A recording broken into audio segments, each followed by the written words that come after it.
ये प्रतिज्ञा लेता हूं कि जिस प्रकार मैंने भूमि पर आघात किया है, उसी प्रकार युद्ध में मैं तुम्हारे छाती पर आघात करके तुम्हारी छाती फाड़ दूंगा दुष्टात्मा।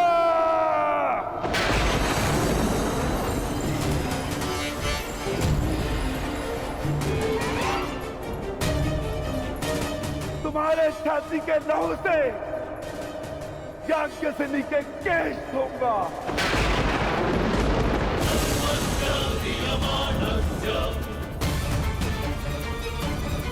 और तब द्रौपदी अपने केश बांधेगी।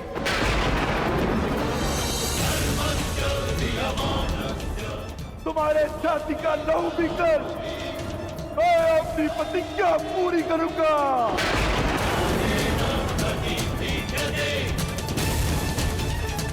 और तुम दुर्योधन, मामा श्री के स्वप्न के होने वाले सम्राट, अपने अंत के दिन कितना प्रारंभ कर दो।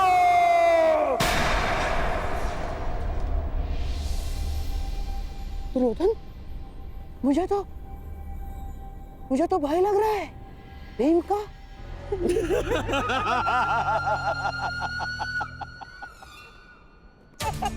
दिन तो तुम गिनना प्रारंभ कर दो पांडु पुत्रों।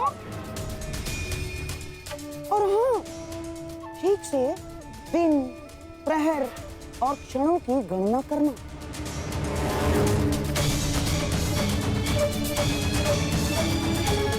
कहीं चूक गए? फिर से वनवास। जाओ जाओ जाओ जाओ। अवश्य गिनेंगे मामा श्री। मैं पांडुपुत्र सहदेव ये प्रतिज्ञा लेता हूं कि ये वनवास समाप्त होने के पश्चात मैं आपका वध करूंगा।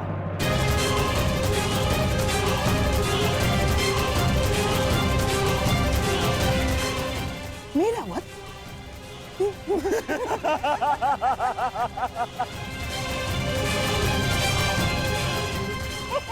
जाओ। चलो अनुज, हमें यहां से प्रस्थान करना है।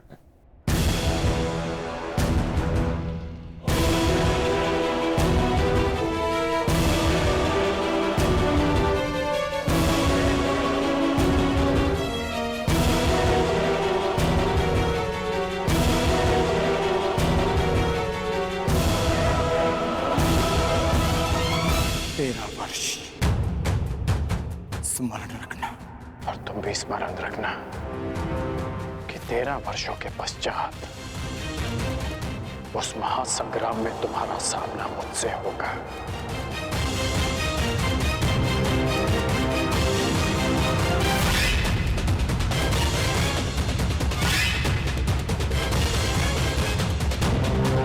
आओ मेरे सम्राट, पांडवों के इंद्रप्रस्थ को अब दुर्योधन की विजय का प्रतीक बनाते हैं। आओ।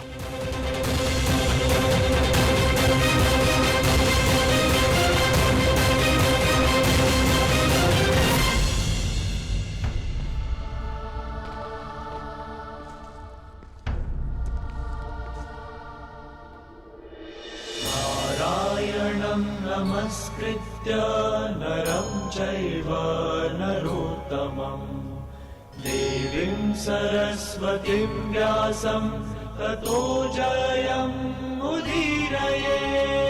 नारायणं नमस्कृत्य नरं चैव नरोत्तमम् देवीं सरस्वतीं व्यासं ततो जयमुदीरयेत्।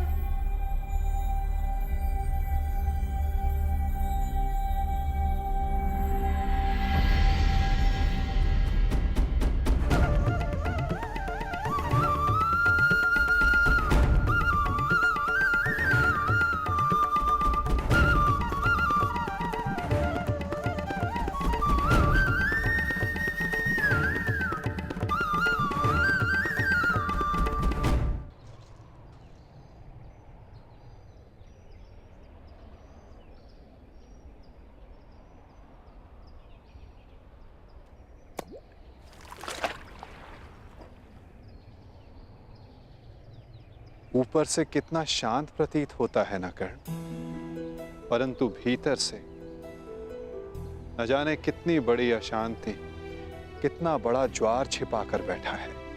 आपने मुझे जल की अशांति के विषय में बताने के लिए तो नहीं बुलाया केशव। जल की बात कौन कर रहा है कर्ण? मैं तो मनुष्य के मन की बात कर रहा हूं।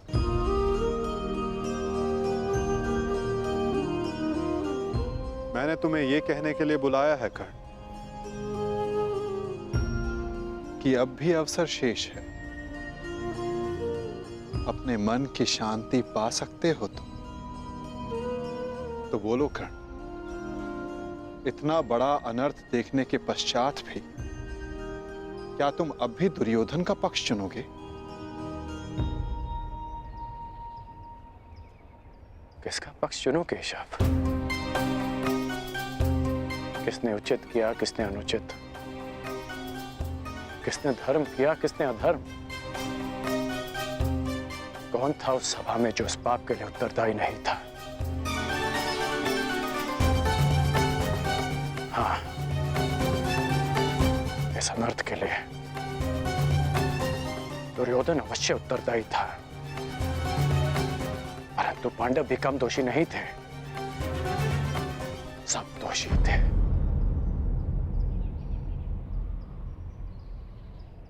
मैं भी दोषी हूं केशव।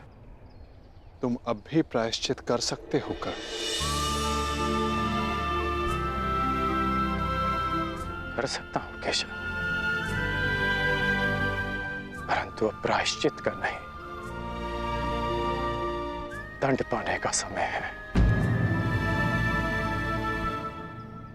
अपने कर्मों का फल पाने का समय है। अनिच्छा से ही सही, परंतु द्रौपदी का अपमान होते हुए मैंने भी देखा। विवश होकर मैंने पांचाली को वेश्या कहा। एक स्त्री के लिए मेरे मुख से ऐसे शब्द निकले केशव।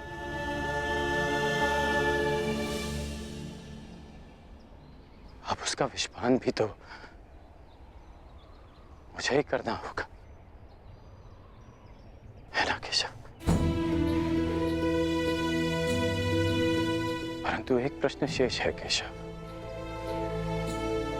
मैंने तो पाषाण होना चुना, परंतु जिसे आपने पंख बनाया उन्होंने भी आपको लज्जित किया। फिर आप उनके साथ क्यों हैं?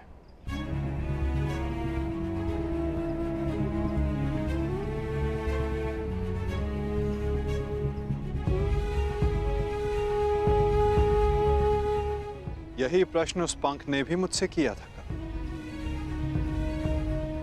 और जो उत्तर मैंने उसे दिया वही उत्तर मैं तुम्हें भी दूंगा कर्ण।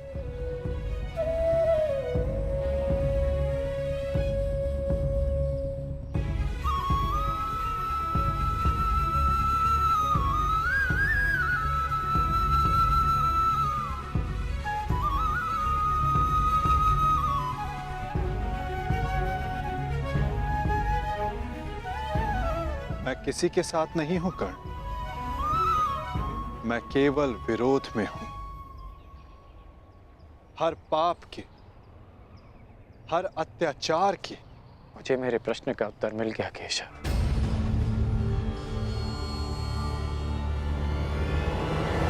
परंतु हमारे मार्ग अलग है। अब हम सीधा युद्ध में मिलेंगे केशव, जहां मैं दुर्योधन का साथ दूंगा, अपना कर्तव्य निभाने के लिए नहीं, परंतु द्रौपदी के साथ जो पाप हुआ उसका परिणाम भोगने के लिए। मैं जानता हूं केशव कि 13 वर्षों के पश्चात एक महासंग्राम होगा, एक महाभारत होगा। जहां आप मेरे विरुद्ध खड़े होंगे, आप अपना धर्म निभाइए और मैं अपना धर्म निभाकर अपना पश्चाताप पूर्ण करूंगा।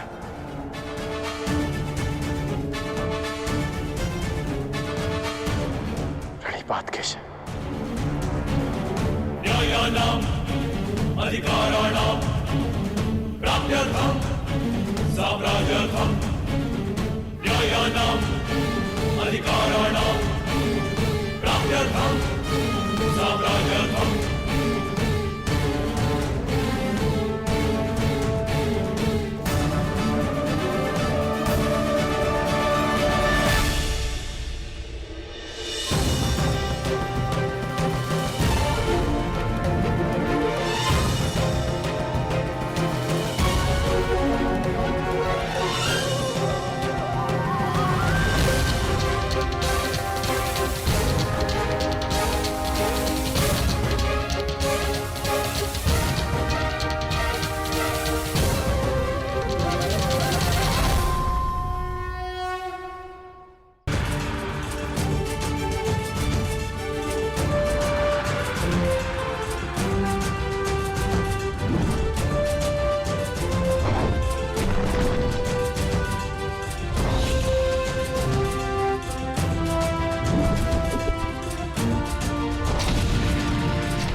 उत्तम, अति उत्तम। प्रतीत होता है कि वनवास का प्रवास आप पांचों भाइयों को बहुत भा गया है। प्रणिपात। मैं यहां आप पांचों को कुछ स्मरण करवाने आया हूं। भले ही आप सबको इंद्रप्रस्थ वापस नहीं चाहिए, परंतु उन खुले केशों का क्या जो न्याय मांग रहे हैं?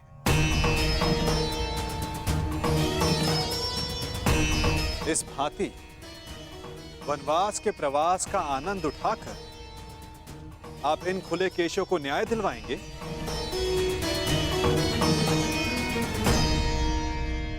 हम ना वो खुले केश भूले हैं और ना ही अपना प्रतीकार।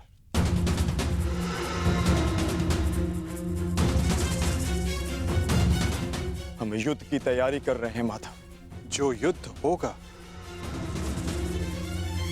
वो ऐसा युद्ध होगा जो ना आज तक कभी हुआ है और ना कभी होगा।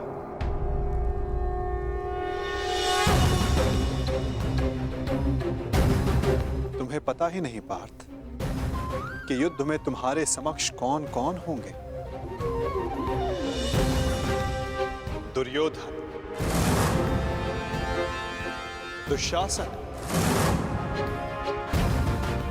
जयद्रथ, द्रोण, भीष्म, अश्वत्थामा और सबसे महत्वपूर्ण योद्धा अंगराज कर्ण।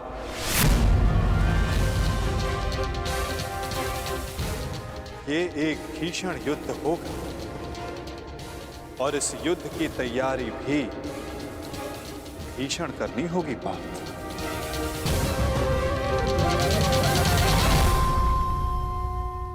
तो हम क्या करें माधव? हमारा मार्गदर्शन कीजिए। जब लक्ष्य कठिन हो तो मार्ग भी सरल नहीं होता पार्थ। एक कठिन मार्ग से जाना होगा, एक कठिन यात्रा करनी होगी पार्थ।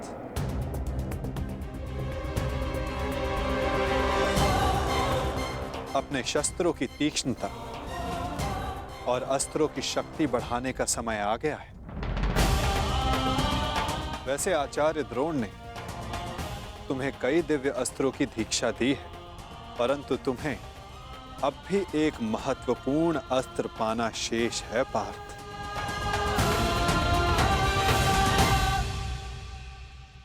पशुपतास्त्र।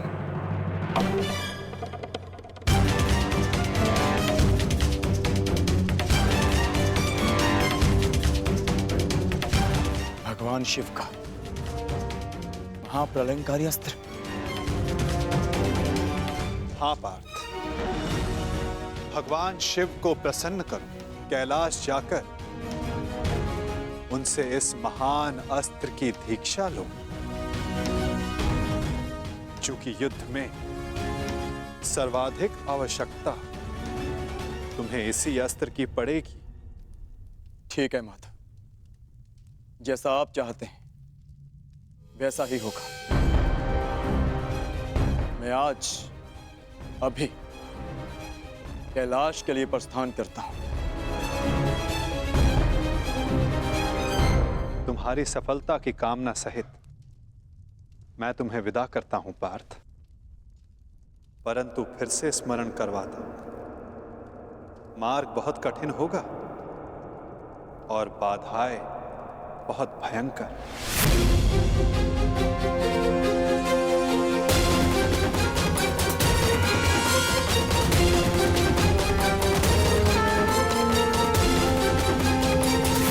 अरे द्रोण ने तुम्हें कई दिव्य अस्त्रों की दीक्षा दी है, परंतु तुम्हें अब भी एक महत्वपूर्ण अस्त्र पाना शेष है पार्थ,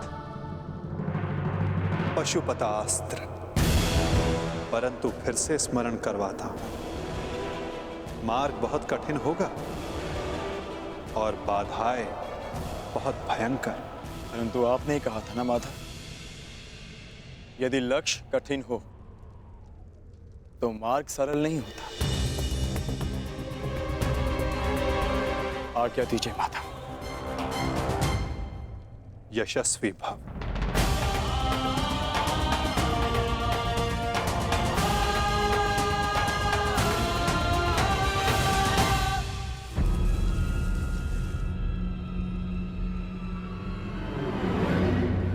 क्या हुआ माधव? आप वहां देखकर मुस्कुराए क्यों? क्या था वहां? गुप्तचर जो गुप्त नहीं रह पाया। सुना क्या कहा गुप्तचर ने? अर्जुन पशुपतास्त्र लेने कैलाश पर्वत जा रहा है और मेरा ये महान पुत्र यहाँ चैन से बैठकर बंसी बजा रहा है। मैं अंधा हूं, फिर भी तुम्हारा भविष्य देख सकता हूं। अंधकार में जा रहा है तुम्हारा भविष्य। महाराज, आप व्यर्थ ही चिंता करते हैं। अर्जुन का कैलाश पर्वत पहुंचना सरल नहीं होगा। अस्त्र पाना तो बहुत दूर की बात है। अच्छा, तुम भूल रहे हो गांधार राज, अर्जुन बली है, हठी है, पराक्रमी है।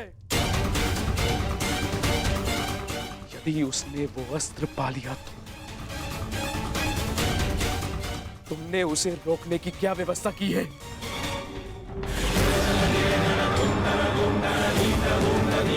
महाराज, आप क्या समझते हैं? इतने दिनों से महर्षि दुर्वासा का सत्कार हम यूं ही कर रहे हैं। महर्षि दुर्वासा के वरदान में बल है तो श्राप महाबलशाली है।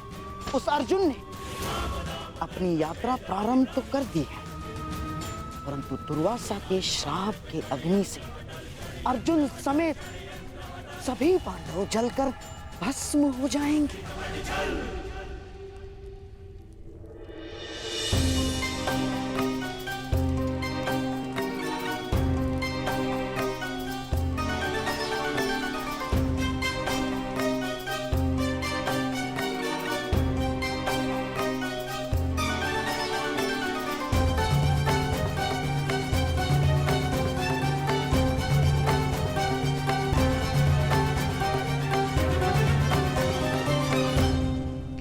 महर्षि, आशा करता हूं कि हस्तिनापुर के आतिथ्य से आप प्रसन्न हैं। अति प्रसन्न हैं गांधार नरेश। आपके भांजों के परिश्रम और सेवा से हम अत्यधिक प्रसन्न हैं। वरदान मांगो।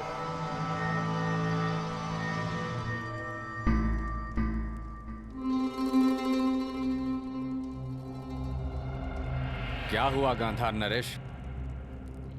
आपकी आंखों में अश्रु क्यों हैं? क्या क्या करे महर्षि, पांडवों का स्मरण हो आया मुझे। यदि यहां होते तो आपकी सेवा का सौभाग्य और महामुनि का आशीर्वाद प्राप्त कर सकते थे। परंतु महर्षि, आप यदि हमारे आतिथ्य से प्रसन्न हैं तो कृपया वन में जाकर मेरे पांडवों को भी आशीर्वाद देकर कृतार्थ करें।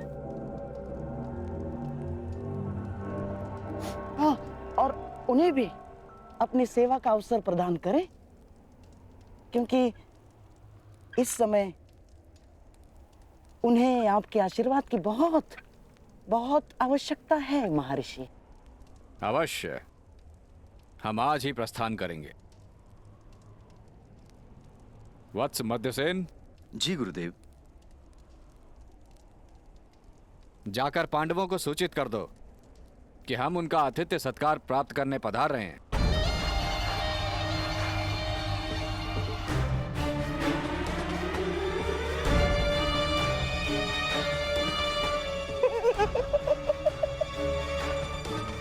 भूखे ब्राह्मण के श्राप से अधिक विध्वंस कुछ नहीं होगा दुर्योधन। और विशेषकर तब जब ब्राह्मण दुर्वासा जैसा हो, जिनका क्रोश और श्राप दोनों उनके वश में नहीं होते। बेचारा अर्जुन पशुपतास्त्र पाने से पहले दुर्वासा मुनि का शापास्त्र पा लेगा और उसमें भस्म हो जाएगा। अब तुम ही बताओ दुर्योधन, पांडव 10,000 शिष्यों के साथ दुर्वासा को भोजन कैसे कराएंगे?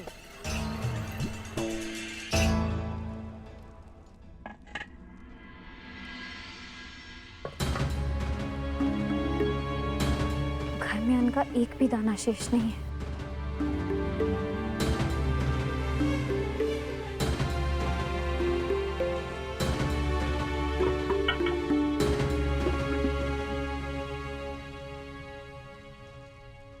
प्रणाम।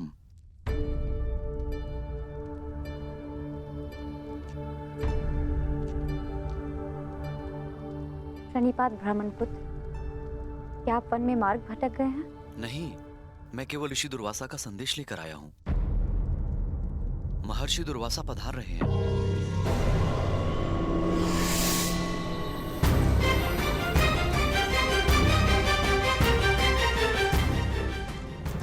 निवेदन है कि उनके और उनके 10,000 शिष्यों के सत्कार की व्यवस्था करें।